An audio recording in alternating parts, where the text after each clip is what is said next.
In the ancient village of Umudara, long before the white man's ship touched the shores, lived a man named Agozi, a proud hunter, with big muscles, a bigger ego, and the biggest appetite you could ever imagine. Agozi had just married Onyinye, a beautiful young woman whose smile could calm storms and whose cooking could wake a dead man from sleep. But there was one small problem. Onyinye loved pranks, wicked pranks. Pranks that made Agozi question his life choices. The day everything scattered. One hot afternoon, Agozi returned from the forest, tired, sweaty, and convinced that he had just chased the biggest antelope of his life, only for it to escape and leave him with nothing but dust in his eyes. He staggered into his compound, shouting, "Onyinye, bring water before I faint like an old palm frond." But Onyinye, who had been planning something dangerous all afternoon, simply smiled and said, "My husband, don't faint yet. I cooked your favorite pottage." Agozi's eyes lit up. Food was his weakness. Food was his joy. Food was the only thing that could silence his ego. He rushed to the clay pot, opened it, inhaled the sweet aroma, and Agozi screamed. The entire village heard him. Even the goats paused to listen. Inside the pot was not yam. Inside the pot was not soup. Inside the pot was a giant masquerade mask, staring at him with red painted eyes. Agozi jumped so high his feet almost touched the Iroko tree. "Onyinye, you want to kill me? Who puts a spirit mask inside a food pot?" "What if the gods followed me home? What if I died? Who would take care of you?"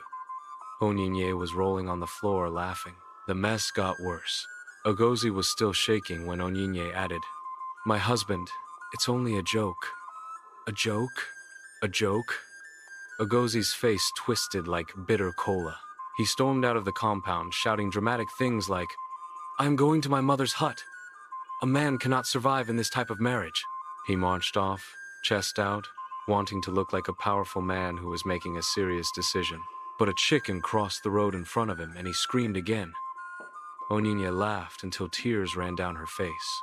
But the village elders did not laugh.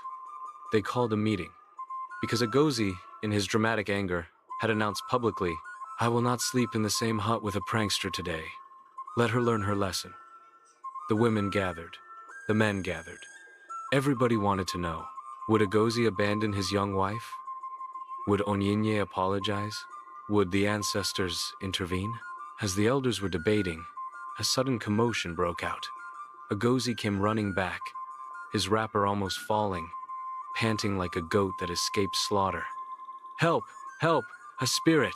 A spirit is chasing me." Everyone turned, and there, floating behind Agozi, was the same mask from the pot. But this time, the mask was moving, by itself, silently, slowly, following him. Agozi jumped behind the elder's stool, screaming, "Onyinye's joke has turned into a real spirit.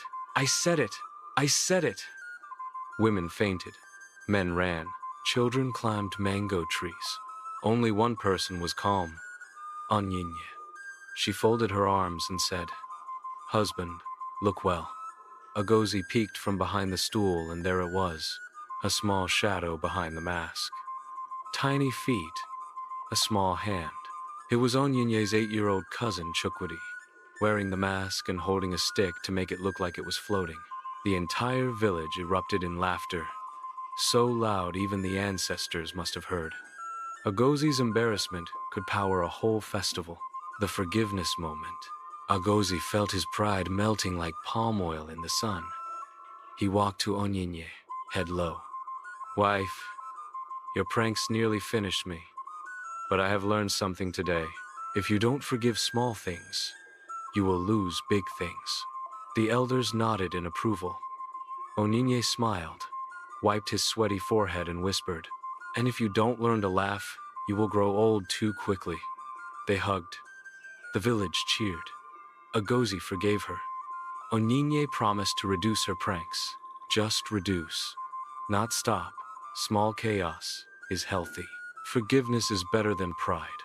Sometimes the things that anger us are just small misunderstandings or harmless jokes. But if we hold on to anger, we destroy the very relationships that make life sweet. Laugh more, forgive quicker, love deeper. If you enjoyed this story and want more thrilling, hilarious pre-colonial adventures like this, hit the like button, subscribe, and turn on notifications so you don't miss the next episode. Because trust me, Agozi and Onyinye story is just getting started. And the next twist? You won't see it coming.